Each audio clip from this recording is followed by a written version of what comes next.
Au sommaire de ce journal, au Nord Kivu, d'abord une partie du groupement Busanza est-elle annexée par l'Ouganda?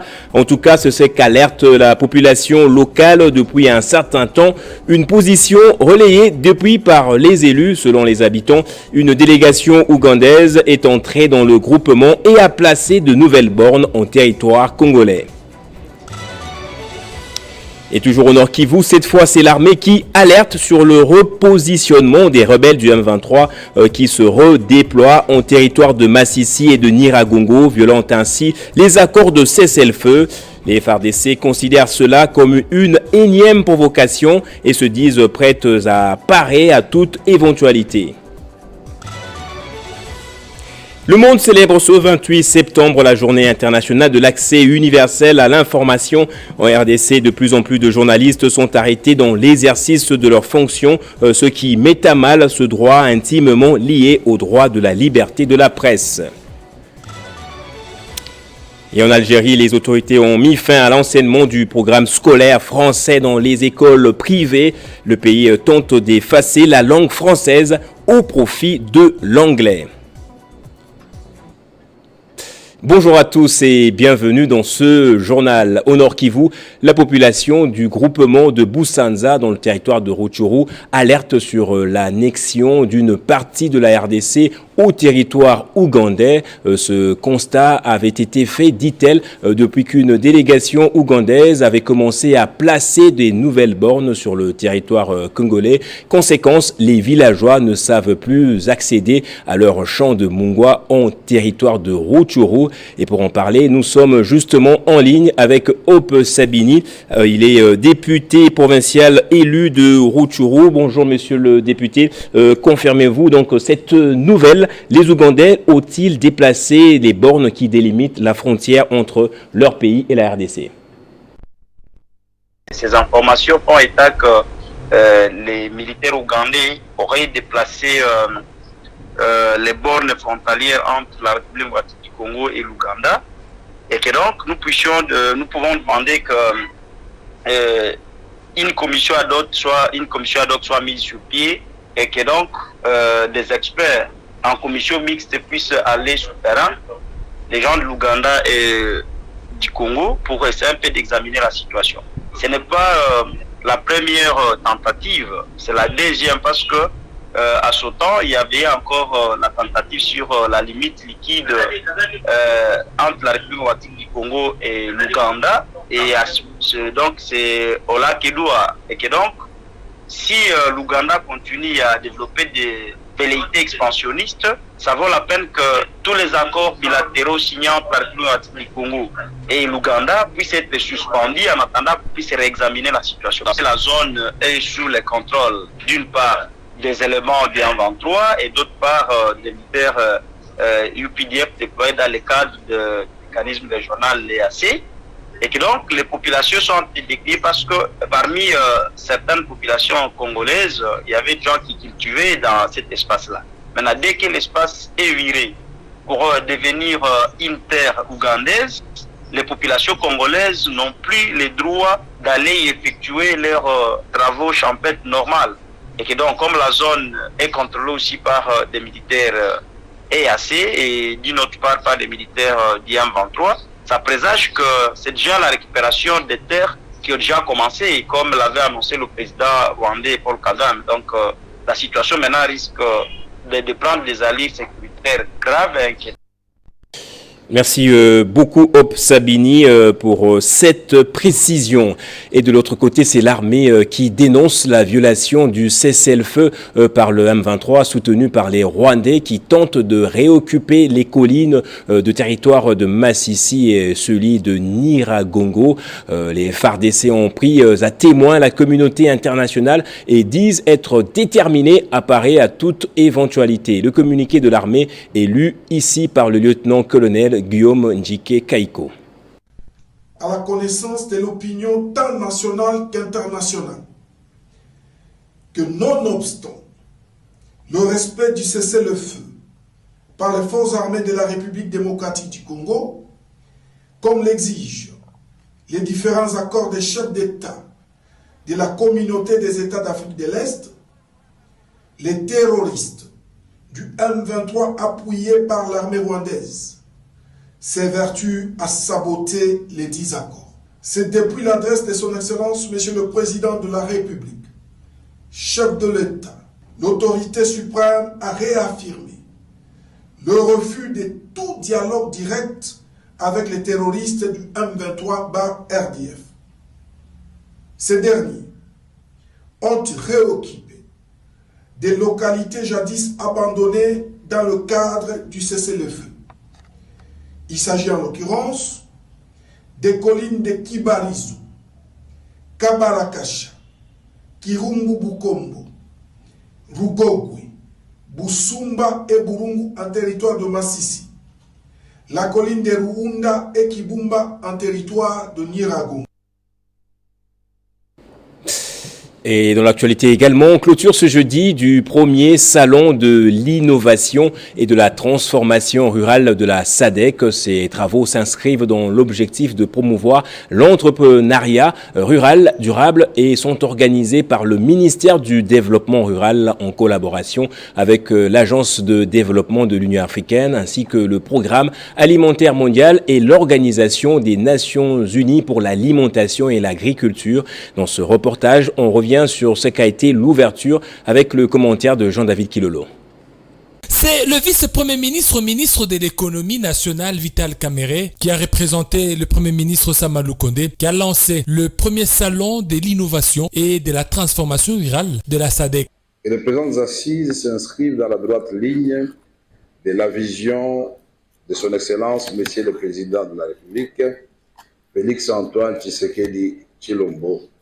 Vision basée sur l'agenda de transformation agricole et le programme des 145 territoires. Ces assises du ministère du Développement rural s'inscrivent dans le prolongement des efforts des chefs des États et des gouvernements de l'Union africaine d'appuyer la concrétisation de l'entrepreneuriat rural. Ce forum avait recommandé que le programme AUDA-NEPAD, Rural Futures, établisse des partenariats stratégiques pour la mise en œuvre conjointe du plan opérationnel de transformation rurale et des programmes phares au niveau des États membres. Ce salon sera une vitrine pour les différents entrepreneurs d'exposer leurs produits. Nous avons plus de 100 exposants qui viennent des pays de la région de SADC qui sont venus partager leur expérience de leurs produits et nous montrer à quel point ils contribuent au développement rural.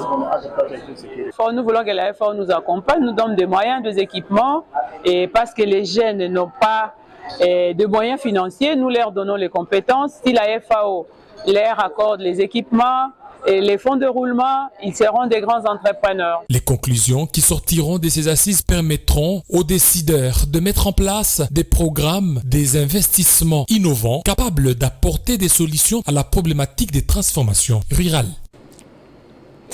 Impayés depuis 4 mois, les députés provinciaux de la RDC ont passé la nuit à la Belle Étoile devant la primature. Ils menacent de boycotter la rentrée parlementaire prévue le 30 septembre si leurs émoluments ne sont pas payés. Nous avons joint au téléphone Socrate Kangulumba, rapporteur du collectif. On écoute ses explications. Nous constatons que cette instruction ferme du chef de l'État demeure une lettre morte. C'est la raison pour laquelle les collectifs de députés provinciaux exigent humblement au gouvernement congolais, à travers le ministère des Finances, le paiement des 4 mois, n'est-ce pas, de l'exercice budgétaire 2023. Nous citons juin, juillet, août et septembre. Et les collectifs exige également le paiement en procédure d'urgence du mois de février de la même année exercice budgétaire, du mois de février pour les provinces dites non démembrées. Les collectifs de députés provinciaux exigent également le paiement du frais d'installation dessus province. Comme vous le savez, messieurs les journalistes, la Constitution reconnaît l'existence de 26 assemblées provinciales. Les gouvernements payent 19 ans, installent les 19 assemblées provinciales et refusent entre guillemets d'installer les 6 autres assemblées. Nous exigeons également le paiement de 3 mois des arriérés des années 2019, 2020 et 2022. Pour 2022, ça concerne les provinces non démembrées et 2019-2020, ça concerne toutes les assemblées provinciales. Et nous étions reçus par le coordonnateur de la primature. Une promesse est faite qu'aujourd'hui, il y aura une séance de travail entre la primature, le trésor et le ministère des Finances. Nous attendons les résolutions, bien entendu, de cette situation. Il faut noter que la position demeure. Tant qu'il n'y aura pas une solution favorable, la rentrée parlementaire du 30 septembre n'aura pas lieu. Et nous allons continuer à poser, n'est-ce pas, à mener plutôt des actions de grande envergure. Et le Premier ministre Sama Lukonde a reçu hier dans son cabinet le vice-président du Conseil économique et social de la RDC, plutôt de la République populaire de Chine, Chang Fulin, en visite à Kinshasa pour l'Assemblée générale de l'Union des conseils économiques et sociaux d'Afrique. Les échanges entre les deux personnalités ont débouché sur un consensus important, celui de consolider et renforcer l'amitié entre la RDC et la Chine. Concernant la coopération sino-congolaise, l'ambassadeur de la Chine en RDC a souligné pour sa part qu'ils ont tablé avec le Premier ministre Sama Lukonde sur la mise en œuvre des accords signés pendant la visite du président Tshisekedi en Chine. Je vous propose plutôt de poser la question au vice-président du Conseil économique et social de la République populaire de Chine, qui est actuellement en visite en RDC pour participer à l'assise des institutions africaines des conseils économiques et sociaux. Donc c'est dans le cadre de la participation chinoise à cette assise qu'on rend une visite au Premier ministre. En fait, alors on s'est échangé et on a parvenu à un consensus important, c'est de consolider, renforcer l'amitié et la coopération sino-congolaise. Et on va élargir la coopération, améliorer l'amitié et pour un nouveau niveau. Les deux parties prenantes se sont réjouies d'importants progrès enregistrés dans la mise en œuvre de ces projets et nous sommes tous d'accord de faire davantage des réalisations d'ici la fin de l'année en matière de coopération entre nos deux pays. Les deux parties partagent la même détermination pour poursuivre en profondeur cette coopération gagnant-gagnant entre la Chine et la RDC, a dit l'ambassadeur chinois. Et c'est une autre grande journée en faveur de la liberté de la presse, la journée internationale de l'accès universel à l'information qui est célébrée ce jour à travers le monde.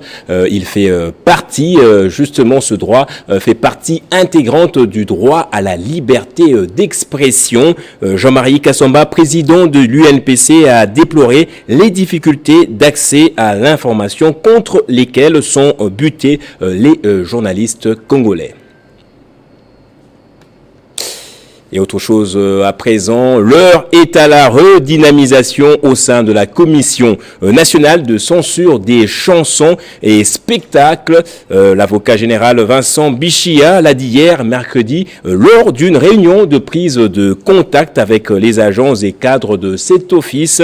À l'occasion, il a annoncé une campagne de sensibilisation sur le respect de la loi protégeant les mœurs et traditions congolaises auprès des artistes. Commentaire de Bob Mbongo. Créé avec pour mission principale de veiller à la sauvegarde de l'ordre public, des bonnes mœurs dans les chansons, films, spectacles diffusés et présentés au public par les artistes, la Commission nationale de censure des chansons et des spectacles a depuis quelques années peiné dans son exécution. L'avènement de ce nouveau leadership, avec à la tête l'avocat général Vincent Bichia Kalukenda, augure une nouvelle ère dont la première approche est la sensibilisation. Nous avons jugé bon de commencer tout au long de notre mandat par une grande sensibilisation des artistes pour les inviter à être sérieux dans leur travail. Nous serons obligés d'appliquer le décret créant la commission de censure. Nous allons l'appliquer aux artistes qui ne vont pas respecter le prescrit de cette loi et de toutes les lois connexes à ce décret. La redynamisation de cet office appelle également au sérieux de ses agents et cadres. Et du côté des agents de la commission, ils doivent aussi travailler correctement, être consciencieux, éviter la complaisance pour que le musicien trouve en eux des agents sérieux qui sont là pour aider la nation congolaise. Guidé par un élan de régénération, le nouveau patron de cet office de surveillance entend appliquer la loi dans sa stricte rigueur afin de préserver les mœurs et traditions congolaises. L'actualité en Afrique à présent, l'Algérie a dit définitivement au revoir au programme scolaire français. Ils ne seront plus enseignés dans les écoles privées. Seul le programme national est autorisé au sein de ces établissements. La décision prise par le ministre algérien de l'Éducation nationale est entrée en vigueur depuis la nouvelle rentrée scolaire 2023-2024. Cette décision souligne la volonté de l'Algérie de promouvoir davantage la langue arabe et de réduire l'influence du français dans les systèmes éducatifs, bien que le français reste la première langue étrangère enseignée en Algérie. Une décision inattendue prise par le ministère de l'Éducation nationale qui a pris de nombreux parents par surprise. Je suis le père de 2 enfants qui étudient à l'école primaire. L'enseignement de l'anglais à leur âge est judicieux. Nous devons nous y préparer car la plupart des parents d'élèves algériens ne sont pas prêts à enseigner l'anglais à leurs enfants si tôt. Il faut des moyens pour que les élèves rejoignent les classes et apprennent la langue correctement. Et ici en Algérie, nous manquons de moyens. Selon les informations, les écoles privées algériennes auraient reçu une note du ministère de l'Éducation nationale avant leur entrée, rappelant que seuls les programmes nationaux étaient autorisés à être enseignés dans ces établissements. Le ministère de l'Éducation du pays a dans sa note circulaire fait savoir que toute violation des lois exposera les écoles à des sanctions sévères allant jusqu'à la fermeture définitive de l'établissement. Malgré l'interdiction, la majorité des écoles privées continuent à enseigner les cours suivant les programmes français, une situation qui a poussé les autorités algériennes à réagir à nouveau en optant pour une interdiction totale dès cette rentrée 2023-2024. Et le gouvernement de transition du Burkina Faso, conduite par le général Traoré, a annoncé mercredi dans la soirée avoir déjoué une tentative de coup d'État. Les autorités ont également annoncé que les officiers et d'autres acteurs impliqués dans cette tentative ont été soit interpellés et certains d'entre eux sont activement recherchés. C'est dans un communiqué lu à la télévision nationale que le gouvernement de transition burkinabé a informé à l'opinion nationale qu'internationale qu'elle aurait déjoué une tentative de coup d'État contre le pouvoir en place. Cette annonce fait suite aux rumeurs qui circulaient sur les réseaux sociaux faisant état d'une déstabilisation du régime du capitaine. Face à cette rumeur, plusieurs Burkinabés ont manifesté ce mardi 26 septembre dans les rues de la capitale Ouagadougou, scandant ainsi des slogans de soutien au leader militaire, le capitaine Ibrahim Traoré. Bien avant cette mobilisation, le Burkina Faso a suspendu lundi dernier la diffusion du média Jeune Afrique après la parution de 2 articles évoquant des discordes au sein de l'armée burkinabé. Cette tentative intervient 1 an après la prise du pouvoir par un coup d'État du capitaine Traoré le 30 septembre 2022. Il s'agissait là du 2e coup d'État en 8 mois que subissait le pays miné depuis près de 10 ans par des violences djihadistes sanglantes sur une grande partie de terre burkinabé. Il est important de savoir que plusieurs attaques ont eu lieu dans la zone d'un nombre de pays frontaliers du Burkina Faso, entre autres le Niger et le Mali. Tous sont également dirigés par des militaires arrivés au pays par coup d'État. Et en culture, une autre note de souvenir dans ce journal. Le 28 septembre 1994, décédée en région parisienne, la chanteuse congolaise Abeti Masikini. Elle a été l'une des figures marquantes de la musique africaine. Première femme de la RDC à l'époque Zaïre à s'imposer professionnellement dans un secteur exclusivement dominé par les hommes. Son chant exceptionnel, son style musical fusionnant divers genres et son son look remarquable a inspiré sa génération et continue de créer une grande influence auprès des jeunes talents aujourd'hui. Surnommée la tigresse aux griffes d'or, Abeti Masikini, 29 ans après, demeure une icône intergénérationnelle dont je vous convie à déguster un de ses tubes à succès.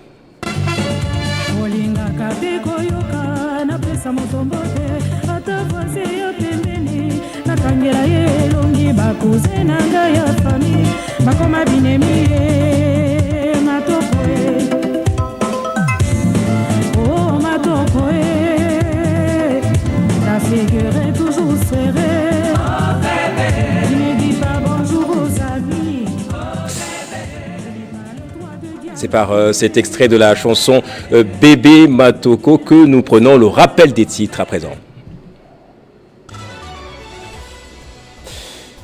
Au Nord Kivu, une partie du groupement Busanza est-elle annexée par l'Ouganda?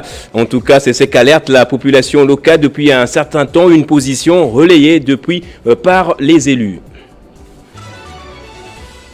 Et toujours au Nord Kivu, cette fois c'est l'armée qui alerte sur le repositionnement des rebelles du M23 qui se redéploient en territoire de Massissi et de Nyiragongo, violant ainsi les accords de cessez-le-feu. Les FARDC considèrent cela comme une énième provocation et se disent prêtes à parer à toute éventualité. Le monde célèbre ce 28 septembre la journée internationale de l'accès universel à l'information. En RDC, de plus en plus de journalistes sont arrêtés dans l'exercice de leurs fonctions, ce qui met à mal ce droit intimement lié au droit de la liberté de la presse. Et en Algérie, les autorités ont mis fin à l'enseignement du programme scolaire français dans les écoles privées. Le pays tente d'effacer la langue française au profit de l'anglais et de l'arabe. On va prendre à présent la revue de presse. Restez donc avec moi.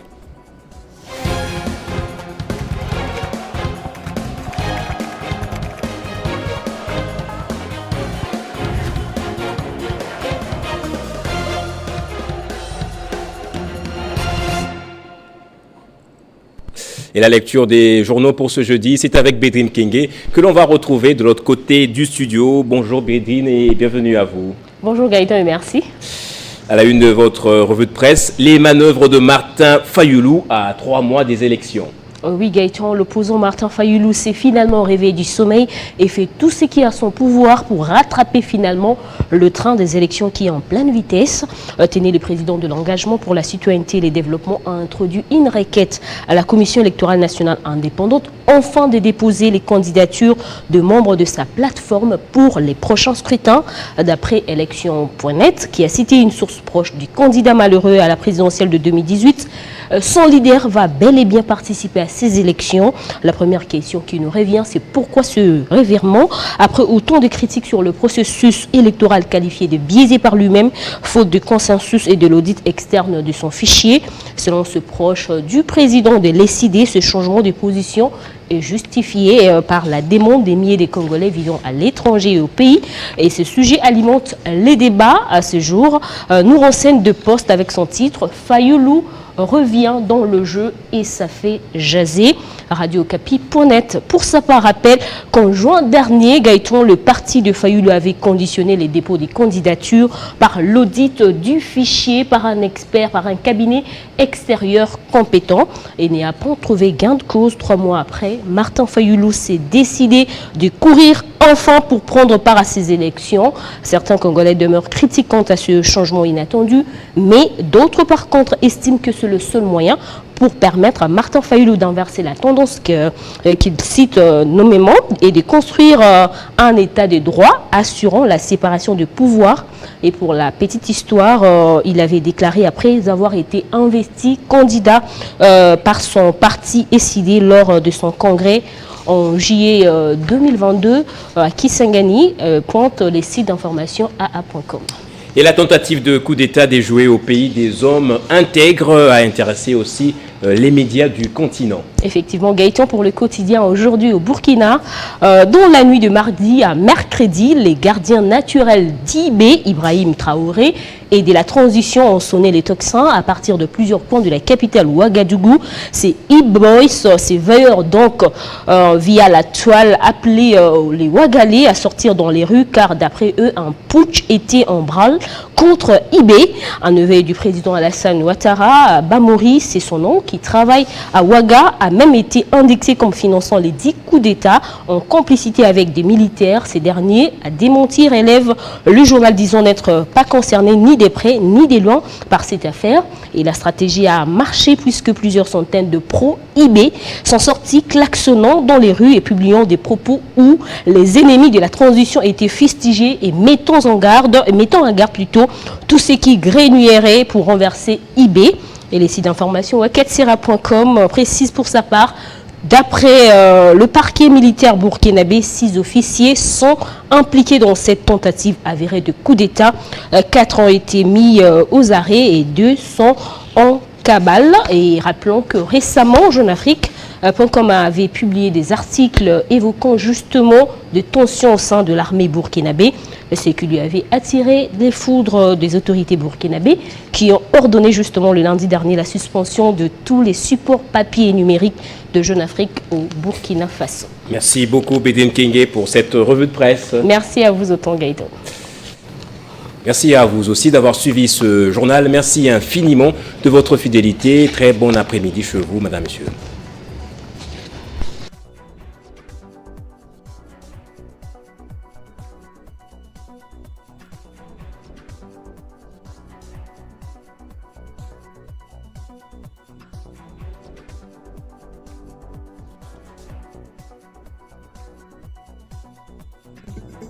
Retrouvez toute l'actualité en continu sur www.tele50.cd.